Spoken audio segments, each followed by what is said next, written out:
Hey guys, today we're going to be looking at the Soul of Chogokin GD-76 Final Wars Gigan diecast figure.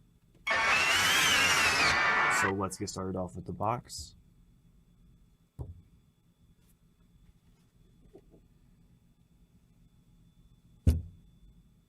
So this is what the box looks like. It has a picture of the figures in different positions on the front of it. On the top here it says Godzilla Final Wars, and then it has a 50th anniversary sticker right there. On the top it has the two heads of Gigan, it says what it is. This side it has a profile of Chainsaw Gigan, and on this side it has a profile of regular Gigan. The bottom is just the same information, and then the back has a bunch of different positions you can put the figure in. Definitely cool, really cool box design. I enjoy the Solo Chogokin boxes.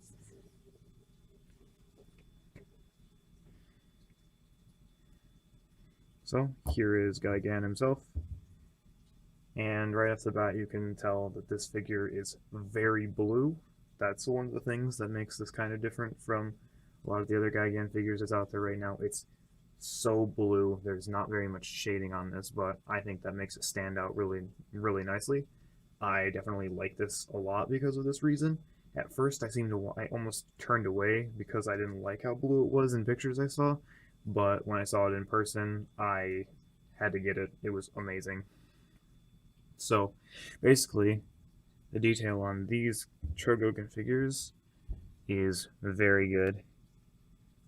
Just let you guys look here at all of the work that goes into this.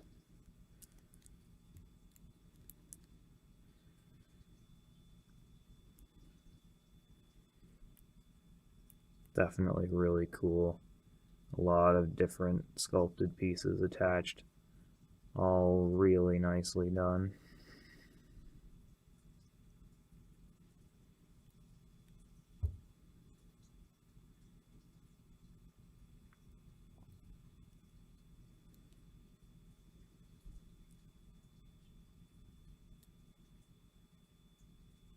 So yeah,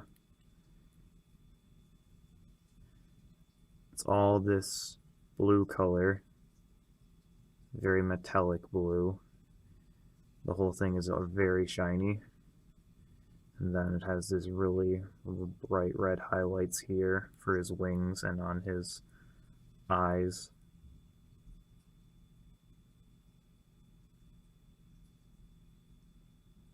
And then silver on his feet, and then his armor plating. Definitely really cool.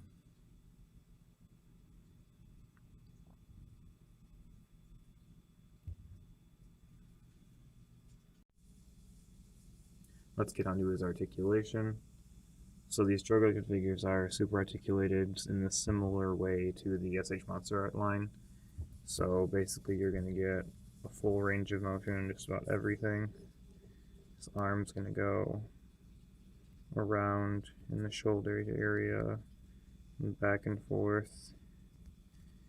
And then an elbow joint like this. And side to side, and then the claws spin around.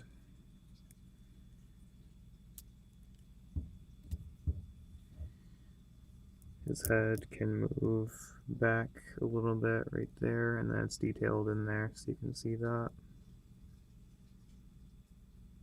And then it can move forward again, and his mouth opens like that.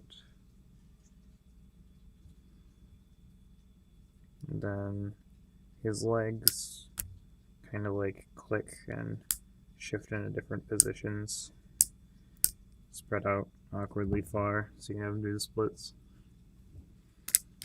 And then they also kind of move back and forth like this. And then the knee has two locking positions and twists around. And then the feet are on a ball joint, so you can put them pretty much wherever you want. And then his tail moves in these segments right here around, and then this spins like that. And then his wings can actually open and close. And this one moves up and down.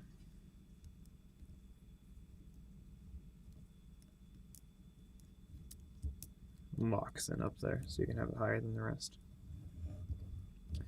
So, articulation is pretty good. Definitely for this figure. Then it's also die cast, so a lot of the pieces like the feet and the legs are metal. You can generally feel what's cold. Definitely a lot of the parts of the legs are die cast metal, so he definitely has some weight to him. Let's get on to his separate parts here. So the first one is going to be this head and this different frill. And basically you're going to take this frill and you can pull it off like that. And then you can take his head and pull it straight off. Then you're going to want to put this new head on in the hole, and then the next frill over top of that, like that, and then straighten out his tail and his legs, and you can have a flying form Gigan like that. You could hang that up somewhere if you wanted to. Definitely cool. This mouth opens and closes as well. So for this next one, what we're going to need to do is going to have to take this frill off, take this head off, and then we're going to get this metal collar, put it on like that, take his upgraded head, not drop it, put it on like that, and then there is another smaller metal frill that you peg on to the back of his neck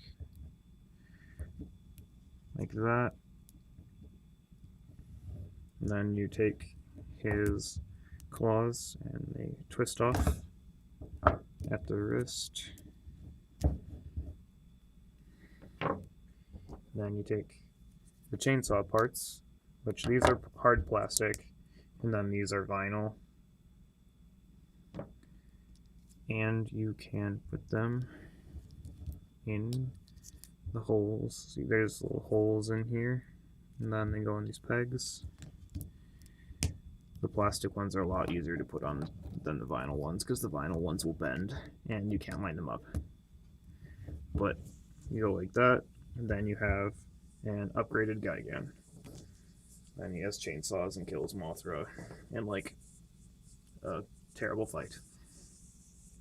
So those are all the accessories he comes with. Let's get into how he looks next to some other Final Wars figures. So here he is next to the Bandai 6-inch Godzilla, and then the Angulus from the movie. So this sizing looks pretty good. He works well in the 6-inch scale. He's about 7 inches tall. He's just going to be a little taller than the rest of them. Here he is next to the Forever Derpy Bandai Creations Gigan. There you can see how big he is next to that. And then finally with the Bandai Kaiser Ghidorah. This looks pretty good together. The Chogokin figures are a little strange just because they're a little bit taller than the 6-inch figures, but not really related to anything else. So scaling them can be difficult, but they best fit in the 6-inch scale and then with the 9-inch Kaiser Ghidorah.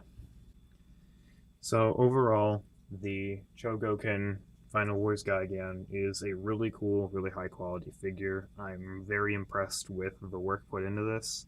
The details on it are almost hard to describe in a video, honestly. It's just super cool, and this is a super unique figure. I definitely recommend you guys and go pick one of these up if you can find it. I see them online right now for like $70. That's okay. It's honestly a good replacement for the Monster Arts one. If you can't afford the Monster Arts one, this is kind of like the original super articulated Final Wars Gigan. I got this before Monster Arts were even thought of, so that's why I have this one instead of that one. Definitely a viable replacement though. I got this for like $45 at a G-Fest, so you can get them for cheap if you find the right person, and that's totally worth $45 or even less than $100 if you're deciding over this compared to the Monster Arts one, or you can get them both. That'd be cool. Someone should make a comparison of the two. I can't do that right now because I only have this one. But honestly, go pick one of these up. Super cool. They have a bunch of good accessories, and they scale pretty well with the 6-inch ones, 6-inch Bandai vinyls. So, as always, you guys have a nice day.